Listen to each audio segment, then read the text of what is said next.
So, welcome everyone. My name is Carl Hess, and I'm a librarian here at the University of Memphis.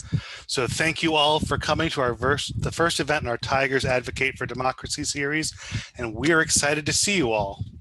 For more information on our series, including details on our second event on Wednesday, March 10th with the University of Memphis's Student Health and Counseling Services and Dr. Kelsey Evans Amalu of Delta State University, please visit the bit.ly/Tigers Advocate info, which you should see on your screen. Just a few housekeeping notes before we begin. This event will be recorded.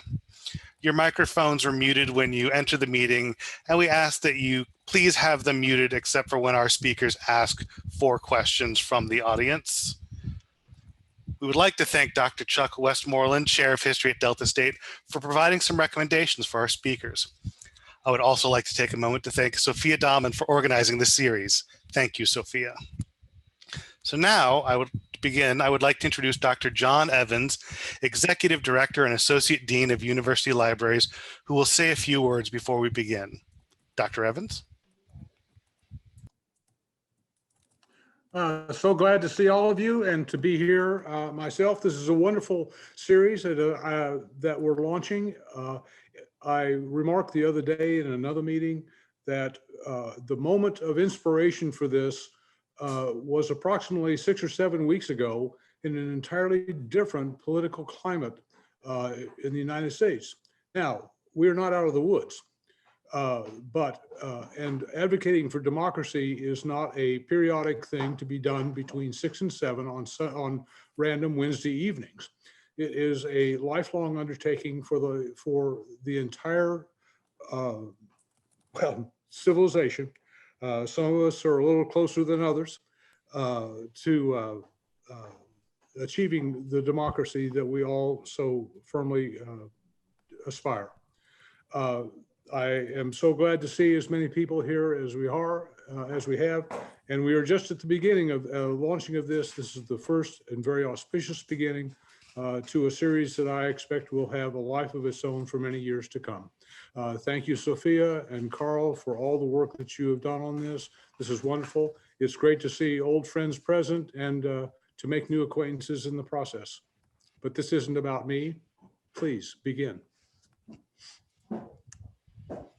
Thank you. I'm now excited to be introducing our two speakers today.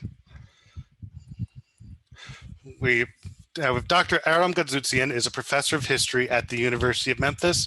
His research covers 20th century American history with a particular focus on race, politics, and culture. Dr. Charles McKinney is the Neville Frierson Bryan Chair of Africana Studies and Associate Professor of History at Rhodes College. His research covers the civil rights movement with a special interest on local movements. Dr. McKinney and Dr. Goudsouzian will be discussing race, history, and democracy. If you have a question you would like to ask our speakers, please ask it in the chat in Zoom or Facebook. We will bring it to their attention. Dr. McKinney and Dr. Goudsouzian, please take it away.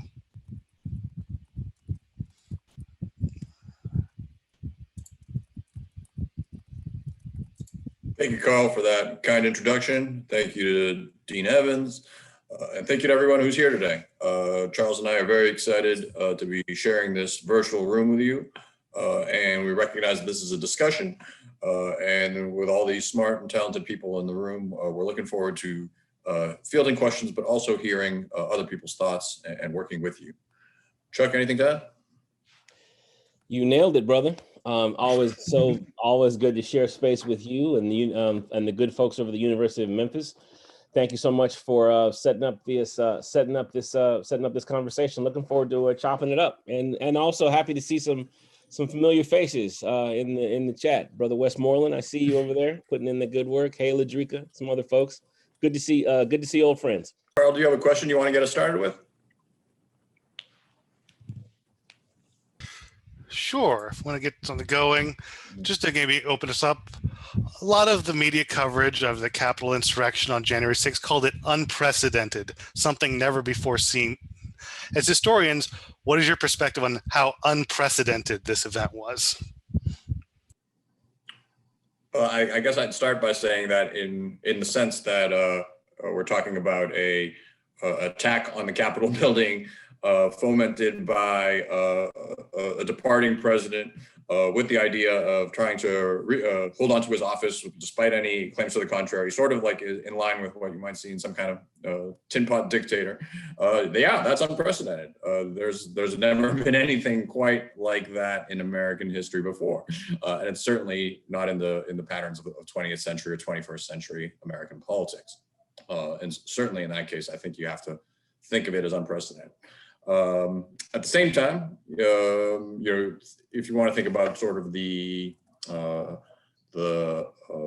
emotions stirred up, the political ideas at play, the sort of populist sense of grievance, the use of conspiracy theory, that has quite a bit of a deeper history in the United States, and that's something that I think that we can delve into as we go along. Charles, anything you'd add?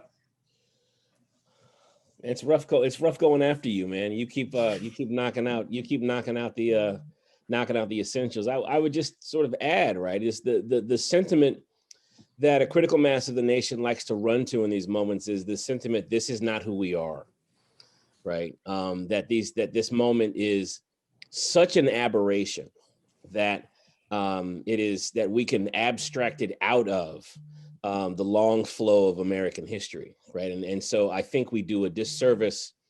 We do a disservice to history. We do a disservice to the contours of American democracy when we try to close off moments like January 6th. We try to close them off with a sense of exceptionalism and with a sense of such extreme and come away with the idea of such that this is a moment of such extreme deviance that that we just have to accept it as such and hope to move forward from there. This is dangerous.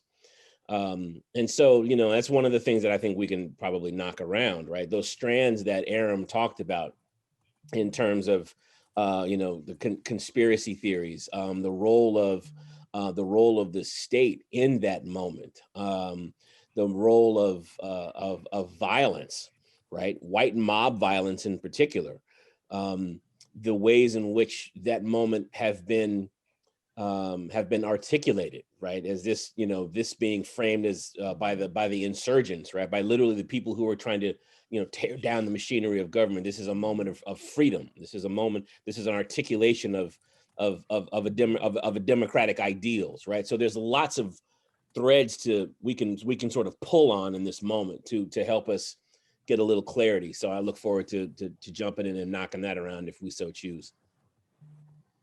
So Chuck, let me ask you, as a historian of African Americans, do you get a sense, as you sort of reflect upon these threads, do you think about sort of violent reactionaries in the vein of, say, the Ku Klux Klan or mob violence in the forms of lynching, or where do these threads go in your mind? So this is a great question, Aram. I think there's a bunch of stopping points, right? And they are, they're across the totality, literally the totality of American history. So a couple of places where I go, we can go back to the 1950s and 1960s, right? We can go back to the formation of the White Citizens Councils in Mississippi, in Alabama and Georgia and Tennessee in the mid 1950s, early 1960s, right? Designed specifically to stop the civil rights movement by economically targeting activists and also just Black citizens, right? Implicitly condoning the violence of the KKK and other racial terrorist organizations. All of that work being done in the name of democracy, right? All of that work being done. Hey, we have a set of values and norms and mores here in the United States, and we're trying to maintain those values. Right, so that's an articulation made by Southern racists, right? Made by Southerners deeply invested in segregation, who are essentially saying, look, the original version of democracy is the version of democracy where Black people are subordinated.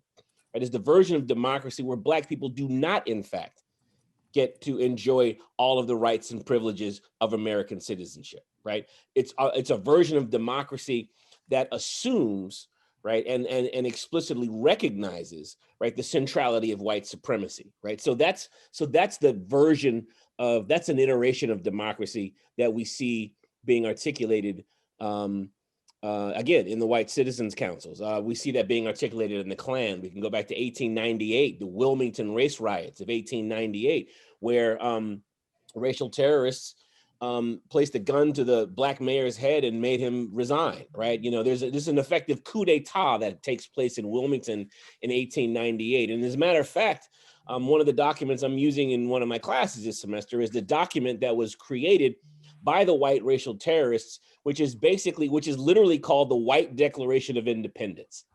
Right. And the first paragraph of that declaration is, we hold these truths to be self-evident, that basically no white people should ever be governed by black people.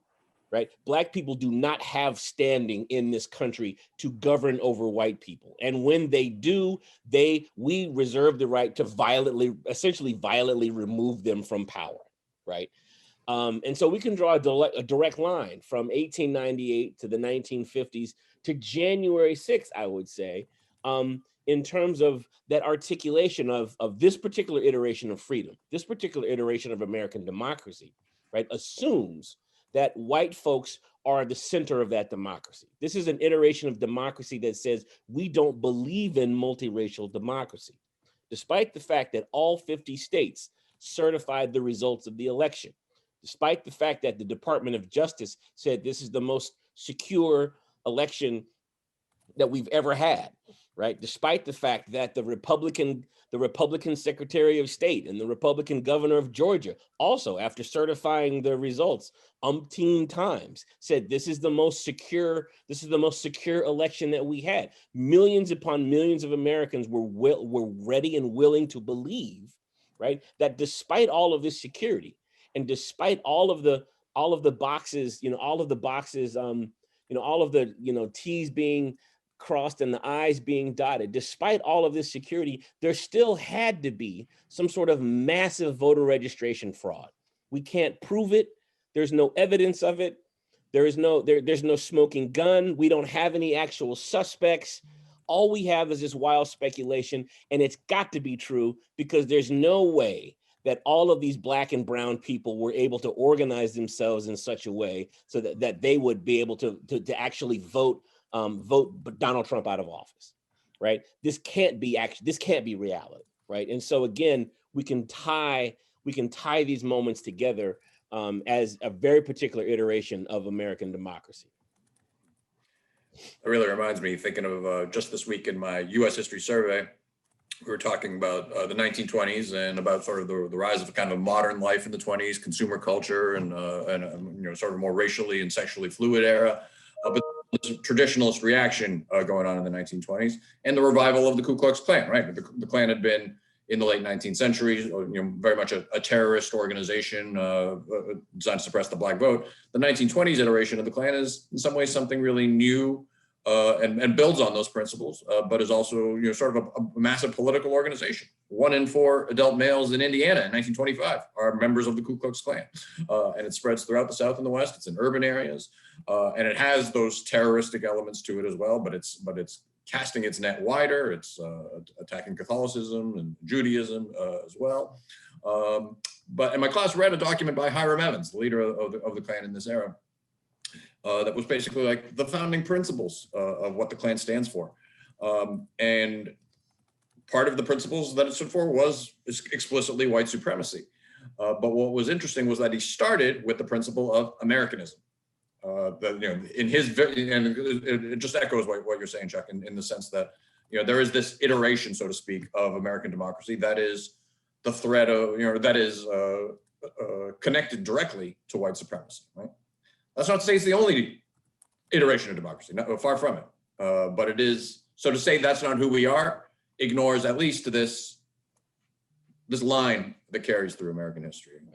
Right. And let me ask you this, how do your students respond when they find out that the Klan, we're so hard-baked, we're so hardwired to think of the Klan as an explicitly Southern phenomenon. right? You know, this is how white supremacists organize themselves in the former Confederacy, right? How do your students respond, or how do they react when, you know, you show them this document, you introduce them to the Klan of the 1920s, where, you know, and like I tell my students, some of the largest chapters are in Los Angeles, right? You know, in Madison, Wisconsin, right? And, you know, in all these places and all these other southern states, right? Like Ohio, right? You know, how do your students respond when they see the national reach of the Klan in the 1920s?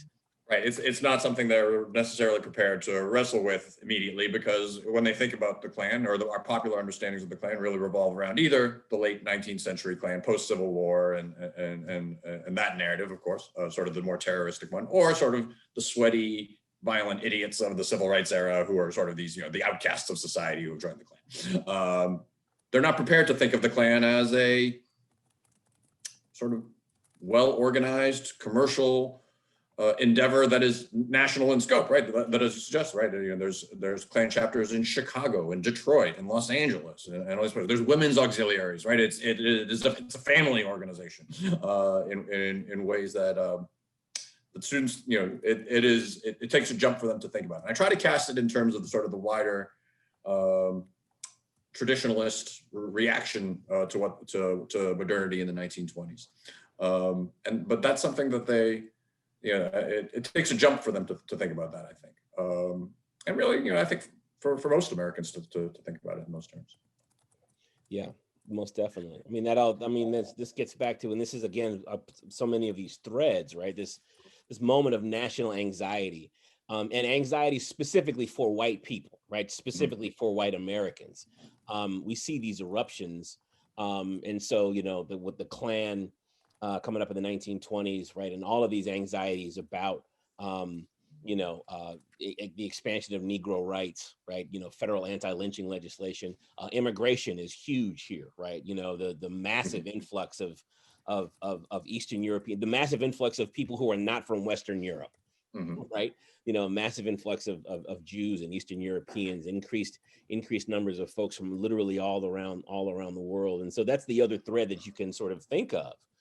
Particularly in the Trump moment, in the post-Trump moment, the way in which ideas about immigration also sort of play into these moments, right? So we can think about the Chinese Exclusion Act, and you know, I was talking to my students a little while ago about how Catholics before Catholic immigrants, as late as the 1820s, coming into New York and Pennsylvania and other places, had to take oaths of allegiance to the United States and specifically renounce the Pope, right? Because, you know, I don't even know what's going to happen if you don't renounce the Pope, right? I mean, you know, something nefarious and bad, right? If you recognize the, you know, the power and the authority of the Pope or whatever. But, you know, these moments, right? They're not random. They're not arbitrary, right? These moments of backlash, these moments of backlash that take multiple forms, right? In the form of violence, in the form of state-sanctioned violence, in the form of legislation, in the form of, you know, national norms sort of shifting in very particular directions to embrace. To embrace that backlash, right? Popular culture kicks in all of these different places and spaces and iterations. So there's a lot to talk about, right? When we think about, again, we think about these different threads that we can pull at. You know, one of the things that really struck me about what you said was when you're discussing 2021, January 6th, this notion of the connected conspiracy, the widespread conspiracy, with almost a disbelief in the political mobilization of Black and brown voters. Did you see race as kind of central to the events of January 6th? Yes, absolutely, right. I mean, you know, we spent, media pundits, and I'm still really mad about this, right? The media pundits and a critical mass of folks spent a large chunk of time, right? Spent 75% of Trump's presidency talking about economic anxiety, right? And we saw this trope of economic anxiety actually emerge or reemerge, I should say, during the Obama administration with the Tea Party, right? And so pundits were really quick to say, well, look, you know what, this is about economic dispossession. This is about economic dislocation. This is about economic anxiety. And no one, and not enough people thought to ask, if this really is about economic anxiety, right? There are millions and millions of non-white people who feel the same anxiety, who have arrived at a different conclusion about how to alleviate that anxiety, right? And actually, I should say, there was a critical mass of reporters and journalists of color who were trying to break through, but were having a really difficult time because, again, that narrative was so strong that this was about economics. This was not about race. This was not about racism or an investment in white supremacy, right? This is about job loss. This is about wages. This is about stagflation and all this other kind of stuff. And it took more and more instances of overt racist aggression and overt racist assault. And it took more and more instances of people actually digging in to the groups and organizations that are central to these, to these moments of eruption, to actually say, okay, sure, some people might be feeling economically anxious, but one of the primary reasons they're feeling really anxious, right, is the demographic shifts in the United States, right? You're probably, these folks are probably way more concerned about the browning of America than about the fact that brown people might be taking their jobs, right? As my friend Eddie Glaude said on MSNBC once, folks are really anxious about seeing these, multiracial babies on Cheerios commercials, right? Again, all of the trappings of the browning of America. That's what folks are anxious about. They're anxious about the loss of racial status, right? And when you're anxious about the loss of racial status, one of the things you do is you start to lash out at people of color, right? And you start to lash out at the institutions and organizations that you think support people of color, right? And so that lies, to me at least, that lies at the heart of what we saw on January 6th. And in January 6th, it's really hard to make January 6th make sense if you take that particular Jenga piece out of the equation, right? January 6th is really hard to explain, to me at least, if you try to explain it in a way that does not account for race, that does not account for racism, racial animosity, white supremacy, whatever you want to call it. So what was your take on it? How did you see the extent to which race played in that moment, and how do you talk about that with your students? I'm not sure that I know how to talk about it with my students yet. I've been thinking a lot about it. I guess I've been thinking more about how I teach American history in general. So just thinking in sort of the bigger question, I've really thought about, I've been talking more and more to my big courses, especially the US history surveys, about how we tell the story of American history as a whole, right? And much of what I feel like or the way that I came into teaching this, the big course, was to start with sort of the notion of more or less that principles of democracy were laid down. There were many restrictions in terms of who had the ability to gain that democracy. But that in many ways, the American history was a story of progress, right? That we gradually, there was an expansion of democratic rights. And first we went from property owning white men to all white men. And then ultimately, the franchise was granted via the Civil War and emancipation of African Americans, and then beyond to women's rights, and the civil rights movement. And there's this story of a liberal progress, so to speak, right? Kind of a liberal way of telling the story of American history. But I've been really pushed, I think, through the study of African American history and through particularly Black intellectuals to thinking about white supremacy as a central thread in the threads, again, that we were discussing earlier, right? And so does that change how you think about American history as a whole, right?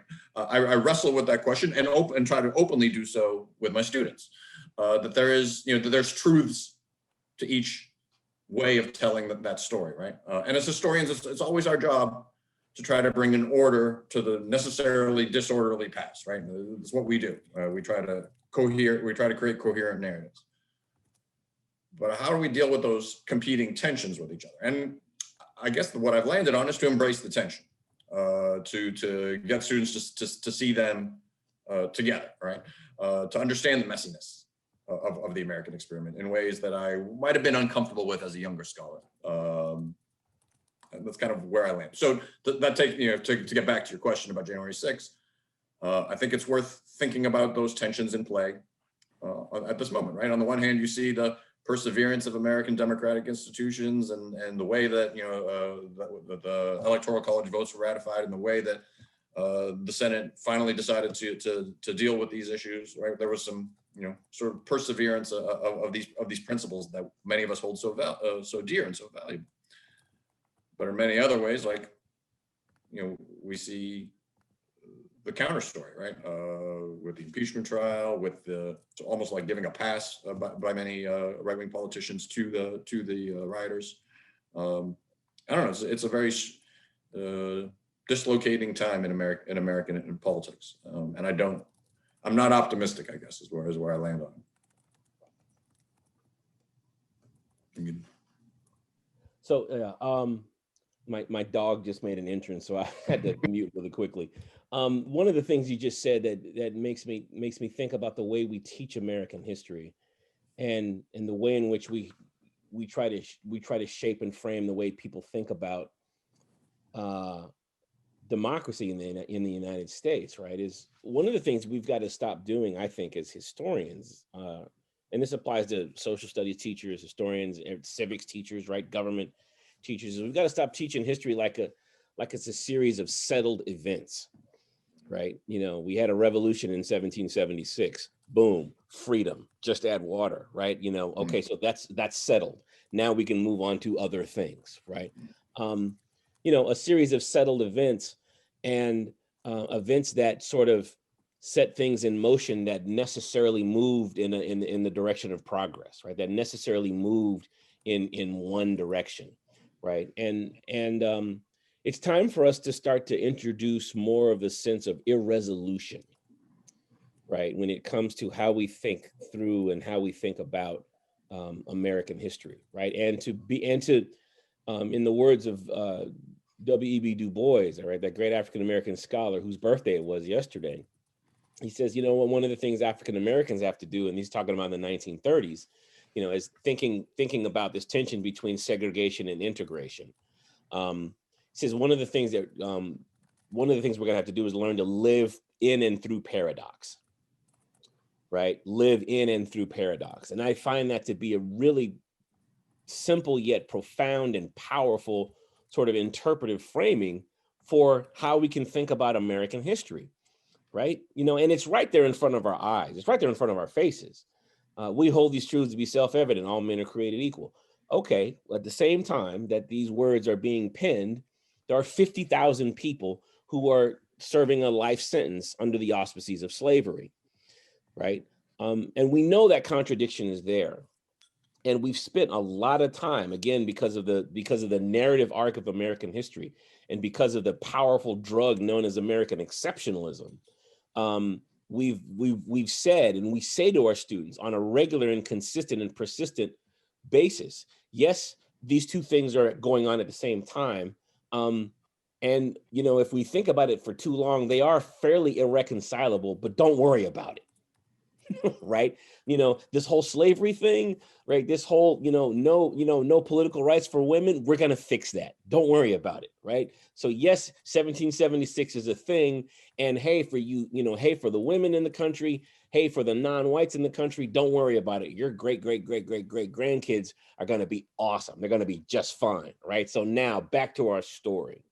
And so we don't want to, so we're very reluctant to sort of grapple with the titanic contradictions of our heritage, of our democratic heritage. And when we're not able to grapple with those contradictions, the less we grapple with the contradictions, I should say, the less able we are to process events like January 6th, right? This is why we get "this is not who we are" narrative, This is why we get the, you know what, let's reduce this down to, down to a misguided set of, of several hundred people who, who got swept up in the moment and should have known better. Right. But now we're starting to get the profiles of the folks who came to January 6th. Right. So the people who chartered private jets to Washington, D.C., how misguided were they? Right. The lawyers. They had a lot of economic anxiety.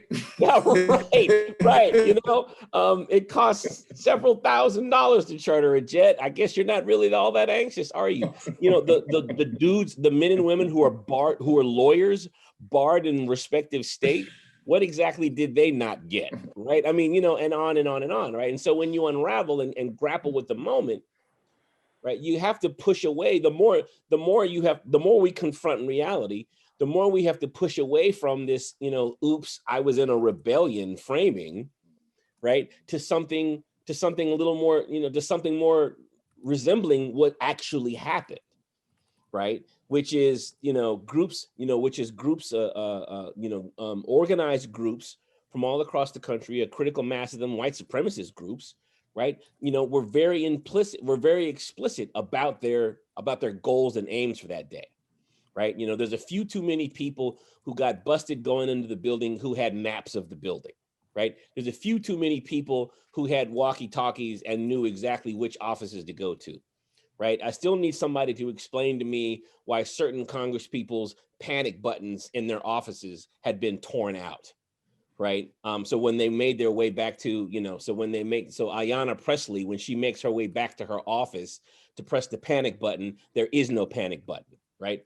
I need somebody to explain these things to us. Right. I need somebody to explain to us that why, after the Capitol Police actually, in fact, did call several times for more people to come and manage this crowd, those calls were denied. Right. So, I mean, so as we look at this moment, we have to understand the contradictions and the paradox of this moment, but also we have to be really clear about what we see happening in this moment as well.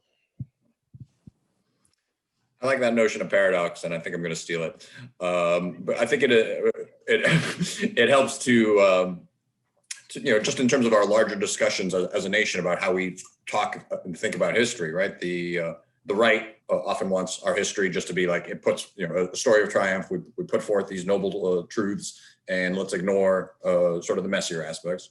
And sometimes those on the far left here just want to portray history as just this unending series of oppressions, right? And not sort of account for human agency and beauty and all the ways in which life is in many ways is measurably better in 2021 than it was in 1955 and before that, 1855, right? And so, but to think about those in conversation, right? To embrace that paradox, to embrace that tension, I think is the work of history.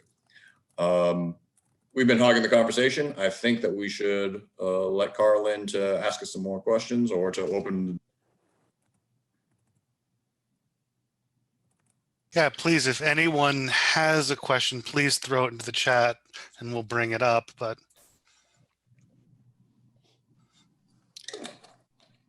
so I think maybe just to go with that, you've been talking about all these different threads leading up to January 6th. What kind of resources would you recommend to someone who wanted to study and learn more about these different threads and how they developed and these different competing theories of American democracy?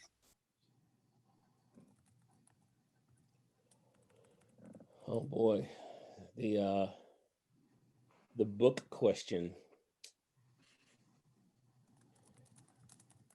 So there's a great there's a bunch of just really good textbooks out, right? Nell Irvin Painter a number of years ago wrote a great overview of African Americans of African American history, and it's called Creating Black Americans. And it's very accessible, really powerful read, and it takes us from the 16th century on up into the contemporary moment, the early 2000s, And I think it's, and that's a really good sort of overview so that you can see, again, you can see all of these threads, right? You can see, the stark realities of slavery, but you can see also all of the brilliant and beautiful ways that, that Black folk navigated that moment, right? So I would start with a text, with a general overview text like that. A book that I recommend from the almost to the flip side is a book by two political historians, Kevin Cruz and Julian Zelzer. It's a book called Fault Lines. Came out a couple of years ago, and it grew out of a course that they teach that examines American history from the early 1970s to the present. And their book it's just a very accessible survey of American politics from the 70s to 2016, but it's built around the question of how did we become so politically polarized as a nation? So it's a really nice guide, so to speak, to the forces that drive us in those directions. And so they start in the 70s with the economic anxieties and the lack of faith in the economy and the lack of faith in government as due to the Watergate scandal. And then the two big divisive issues, one being race, the other being gender in the 70s, particularly with the rise of second wave feminism. And that we sort of enter into two camps that way. And we continually see American politicians try to tack toward the center, but get pushed by forces further to the left. If you think about Bill Clinton and the notion of being a new Democrat, or Barack Obama's sort of unity agenda on one side, but even on the other side, George W. Bush's notions of compassionate conservatism. And continually they get forced to one side by larger ideas or by larger political forces. And it ends in 2016 with Trump basically exploiting these fault lines to the nth degree and taking advantage of new forms of technology, in particular social media. But he's building off of conservative talk radio and so on, like the ways in which we've created these new political communities or these extreme political communities that build off of older ideas. So that's a book that I think is, I use it in my US since 45 class. It's the last book they read, just as a way to think through how we got to where we are today and how history can be connected to that. So that's one I'd recommend. Thank you. In the chat, Leslie asks, it appears that QAnon was a big factor to January 6th. Can you talk a little bit about how conspiracy theories have driven American history and racial scapegoating? Mm-hmm. Yeah, it's a good question. And I think, the notion of sort of populist conspiracy thinking and the notion of gravitating around a populist leader, one person who can lead us out of this morass, right? In American history, that is much more a function originally of the left than of the right. Good examples of this would be, for instance, Huey Long, the Louisiana politician, first governor and then senator, who in the midst of the Great Depression comes up with this the Share Our Wealth program that basically is a massive wealth redistribution program. And he wins all this sort of broad-based popular support, and he creates these big enemies, of the state. Father Charles Coughlin, a Catholic radio, Catholic priest who had a radio show in the 1930s, similarly sort of demonized Jewish bankers and elites to the purposes of the left. In the 60s, in particular, we start to see that shift. The Republican Party, as it's transforming, as it's sort of adopting, as it's embracing more of its sort of grassroots conservative element. We see it in the Barry Goldwater nomination in 1964, which is driven in part by a document by Phyllis Schlafly, a conservative activist, that talks about sort of the Republican conspiracies by the moderates who've kept down the true conservatives who make up the party. And then in 1968, which is an election I've written a little bit about, you see this really come out with the rise of George Wallace as an independent third-party candidate. Wallace runs as he's a Democrat in Alabama, but he is sort of the old traditional conservative Southern Democrat. But on a national stage, he runs as an independent with the idea that he can hope that he can throw the election into the House of Representatives by neither party getting a majority, and then leveraging that for political power. But Wallace is magnificent at embracing sort of shadowy conspiracies. 50 years before Donald Trump was talking about rigged polls and rigged elections, George Wallace was talking about that. Was talking about sort of these shadowy government elites, government bureaucrats who who control their lives, who control your lives, and trying to just sort of stimulate sort of this populist resentment against them, and to use violence, to use law and order, to use that as a way to alleviate those issues. And he again, like the analyses of Wallace often played on that notion of economic anxiety, but it was certainly tied into a racial anxiety. A lot of Wallace's followers openly talk about their resentment of the civil rights movement, of the way the government has passed remedial legislation to help African Americans, and they see politics kind of as a zero-sum game, as a if they're getting stuff, we're not getting stuff, and that sort of helps to explain the direction that the Republican Party takes in future. From 1968 on. Richard Nixon, who's the Republican candidate, is actually, traditionally he's associated with Dwight Eisenhower. He's sort of the centrist within the party, but he's trying to stay in the middle between the right wing of the party and the moderates. But he finds himself getting pushed to the right over the course of the 68 election. And then by 72, he's embracing the language of the so-called silent majority and embracing this, sort of the us against them mentality in politics. So he's kind of a central figure in how we get to our politics to where they are today. I drifted a little from the conspiracy part, but conspiracy kind of played into these ideas. I wish Scott Marler was here, my colleague Scott Marler, who teaches a terrific course on conspiracies in American history. He'd be the man to really dive into this in a number of fashions. This is always good stuff. I put in the chat this really insightful book by this guy I know called The Men and the Moment, the Election of 1968 and the Rise of Partisan Politics in America by Aram Goudsouzian. So y'all should check that out. Definitely check that out. One of the things that I tend to think about is the ways in which so many of the conspiracies with regard to race are just sort of existing in plain. They're living in plain sight, right? And we forget the fact that they are some semblance of a conspiracy, right? I mean, so as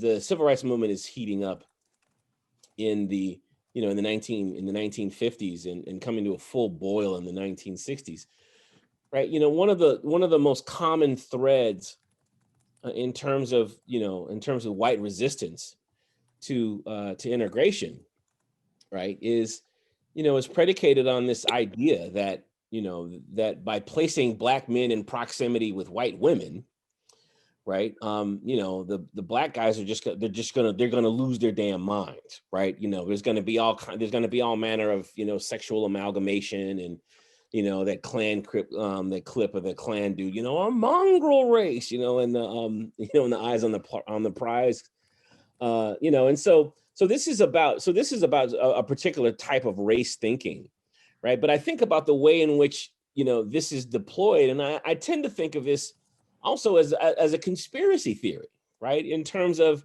hey, look, if we go down this particular path, right, legislatively, socially, culturally, right, this horrible, unspeakable thing is going to happen, right? And that's a conspiracy theory that we can take all the way back to the founding of the nation, and even before that, right? And so, I talk about that as both sort of, a very particular type of race thinking that is associated with, racial stereotypes and, and sort of racist ideology and what we think, all of the sort of the racist notions and constructions of Black people and Black men in particular, right? But I also talk about it with my students as a conspiracy theory, right? Because it's deployed in these very particular moments, right? We have to fight for segregation. We have to fight for racial separation, because if we don't, right, we will literally lose the race, right? We will literally become less white, right? Our race, our culture, our state, our neighborhoods, and most specifically our family, right, will be defiled if we go down this particular political path, right? So, so the conspiracy theories out there sort of knocking around, and QAnon is no different, right? So many of these theories there are the wild, just sort of frankly bizarre theories that get associated with Donald Trump, with particular individuals. But when you peel the onion back a little bit, a lot of the conspiracy theory stuff that you see is really old, right? The global, stuff about the global conspiracies, right? There's the anti-Semitic thread, right? The stuff about, the impending, right, the impending takeover of the country by immigrants. Oh, that's not new either, right? So you get to see, so we see, lots and lots of our old dear friends in terms of the conspiracies, serving as the foundation of this conspiracy pyramid, right? The top of which is, right, the actions of particular individuals, the top of which is the actions of Donald Trump, the top of which is the actions of, the people that QAnon is supporting and the people that QAnon, can't stand. But the base of that pyramid are some fairly old chestnuts when it comes to conspiracies. Got another question from the chat from Elizabeth. So how do we deal with the increasing attempts to increase voter suppression laws? How do you deal with it? Well, you have to call it out for one thing, right? You have to continue to make it an issue that is central to the American political discussion. It is a foundational issue, I think, because you have to think about it it has to be cast in terms of citizenship. It has to be cast in terms of American ideals. When you make sort of a pro-American argument against voter suppression, that's your most effective argument. How are you going to reach the average voter to care about this issue is to try to get them to put themselves in the shoe of someone whose vote is being discounted, who's not being allowed access to the vote based on some condition about them, right? And it's in this case mostly race. Once you can sort of create the sort of more universal language, that's how you make it more effective. The barriers to that, right, are all the things that we've been talking about, in the sense that people want to privilege their own whiteness, right? They don't tend to think of other people's concerns in the same way. But you have to keep using the language of Americanism, I think. So just to go back to that earlier discussion about how we talk about American history, I think that one thing that the progressives often fail to do is to wrap themselves in patriotism, to wrap themselves in principles of Americanism, because of the kind of version of history that they often sort of tell and then don't tell. Because when you do that, you have these effective arguments that really are about extending American democracy, that other thread that Dr. McKinney was talking about at the beginning. That's how I see it. Yeah, and I think that's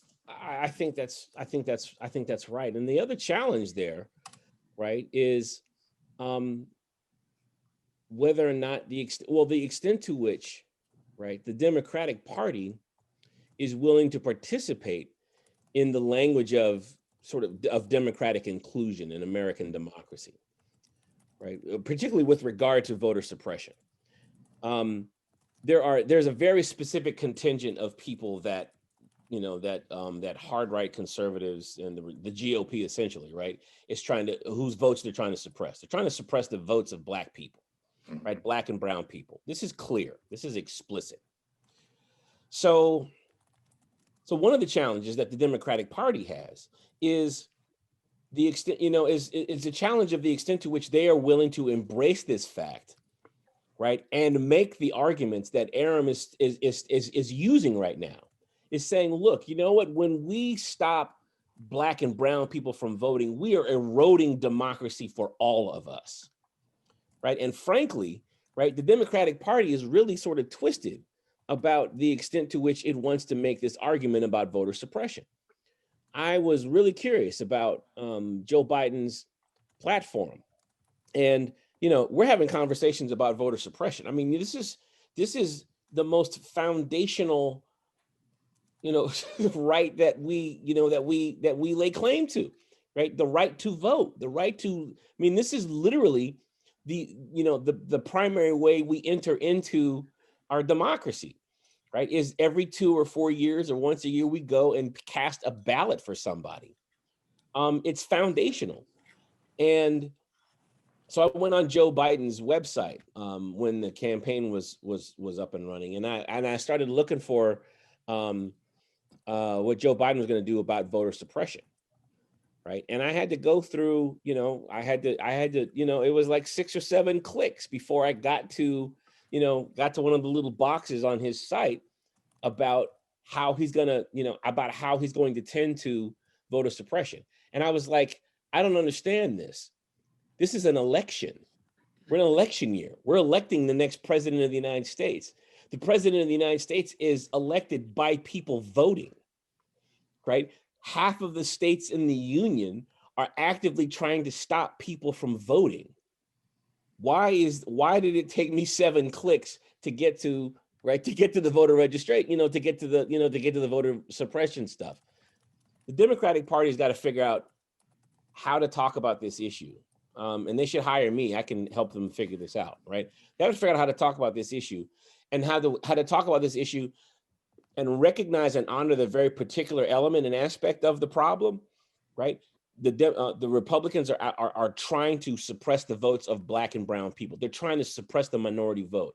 They've got to be able to make that affirmative argument. This is clear. Here's the data. Here's the evidence. Here are the types of laws that they're trying to pass. In Georgia, they're trying to repeal trying to repeal the law that lets you vote on Sundays, right? Which is absurd, which is obscene. They're trying to suppress the votes of Black and brown people. This is bad for all of us. This is bad for America. This is un-American, right? So this is us standing up for, right?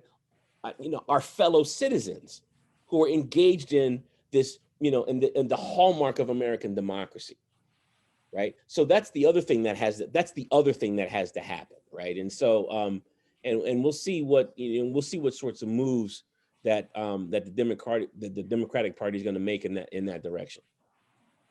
It strikes me all the time how the Democratic Party, still races, makes them anxious, right? They don't want to, either they don't want to confront it, or they do it in this very sort of stilted and awkward sort of. God. Also Black people.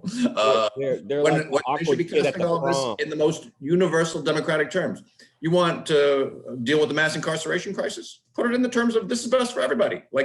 Nobody wins when we lock up gazillions of Black and brown people over and over, right? Nobody wins in that case. This is bad for all Americans, right? It's the same thing with voter suppression, right? Cast in those purely democratic terms and you win, right? Having a presidential election, it's like the Democrats and Republicans are playing football on a field that's tilted, right? All we're saying is even the field, right? That's it. I mean, or with mass incarceration, making the economic argument. Exactly. In California, it costs more, right? It's cheaper to go to Harvard for a year than it is to incarcerate somebody for a year. Now, let's look at all of the people who have life sentences, right? The 68-year-old dude who's been in prison since he was 18 and is going to live another 20 years, right? He costs the state of California a Harvard tuition every year. Oh, that's not including all of the health care we have to provide him, right? While as he gets older, right? And as he needs access to help. I mean, so there's so many ways to do this, to do that tilting that you were just talking about, Aram. And the Democrats, I mean, always figuring out ways to snatch defeat from the jaws of victory when it comes to thinking through and thinking about. And again, this gets back to, right, the Faustian bargains that they started making in the country circa 1980, right? I tell my students all the time, I was like, Ronald Reagan has been living rent-free in the brain of the Democratic Party since January 20th, 1981, right? Bill Clinton, the new Democrat, Barack Obama, one of my political heroes is Ronald Reagan. The crime bill in 1994, and all of the sorts of iterations that we see that the Democrats trying to do. One of the Democrats' central concessions, right, is avoiding right, is avoiding talking explicitly about literally their most loyal voters, right? Which is, spoiler alert, Black people, right? Figuring out ways to not talk about, right? In lots of really substantive ways, right? Figuring out ways not to talk about Black folk and, and the challenges faced by Black people and other people of color. And when they fail to do that, they also fail to talk about the larger impacts that this has, right? In Tennessee, the opposition to Obamacare is overwhelming. But when you ask people about the ACA, right, like, oh, well, yeah, I could get behind that. I could get behind that, right? I mean, when the face of welfare is white, no one's, the opposition to, an aggressive social, social safety net diminishes. But when the face of welfare is Black and female, right? That through the roof, right? And so that's the other thing that we have to, that's the other challenge in this moment, right? I'll say this really quickly and then I'll shut up. I'm always left with the high opposition to Obamacare in the state of West Virginia, right? And there's a provision in Obamacare that provides the pension of coal miners who die of Black lung. There's a provision of Obamacare that says, look, you know what? If Joe dies of Black lung, his wife Jane gets access to his pension. Right? That's Obamacare. Right? And Obamacare is extremely unpopular in West Virginia because in West Virginia and Tennessee and Mississippi and all these other places and spaces, right? Conservative voters and white voters of both parties, right, are just not too fond of this thing because they're under the impression that this is a program that's giving free stuff to colored people, right? That's giving free stuff to brown people, giving free stuff to Black people in particular. And so that investment in race thinking and this high level of racial animosity works out so that, the poorest and sickest states in the union don't want to see an expansion of healthcare in their state, right? They're like, oh, hell no, we don't want that. Oh, hell no, we don't want more people being affordably covered by healthcare. Oh no, we don't want access to affordable prescription drugs. We don't want access to more regularly scheduled health checks. What? Doctors for poor people? Oh, hell no, get that socialism out of here. Right? That's very much about race. And, until the Democratic Party starts to sort of grapple with that challenge, which it's gonna be a hard time. And in some ways I think we can point with threads of optimism going forward. I think we can see, as we're becoming a more multiracial country, as young Americans in larger numbers are embracing aspects of a more multiracial society. But on the other hand, you've got this counter thread, right, which is much stronger than it was before. Like QAnon is rooted in older forms of conspiracy, and we've seen these throughout the American past. But it's also, wasn't a major factor in one of the two major political parties in America either. So, right. Right. And that's why, again, I recommended that book, Fault Lines. Increasingly, it seems like we are on two political paths at the same time. And that's what could be sometimes so unique and scary about this time period. It's about 7:00, so we don't want to keep people much longer. Carl, do you have a last question or something like that? I don't see any more final questions in the chat. So if either of you have any final words to say, we have really thank everyone for coming and thank both of you for speaking with us today. We both appreciate it very much. Charles and I hit the road on a number of programs together. We once edited a book together called An Unseen Light, which is about the Black freedom struggle in Memphis. So we do a lot of events together, but every time that I'm on a stage with him or whatever the case may be, I learn something from him, and I find him It's always a rewarding experience. And I want to say also thank you to everybody who came today. This was an enjoyable evening. Yeah, same here. I'm always taking notes when I share space with Aram Goudsouzian, one of the best historians I know.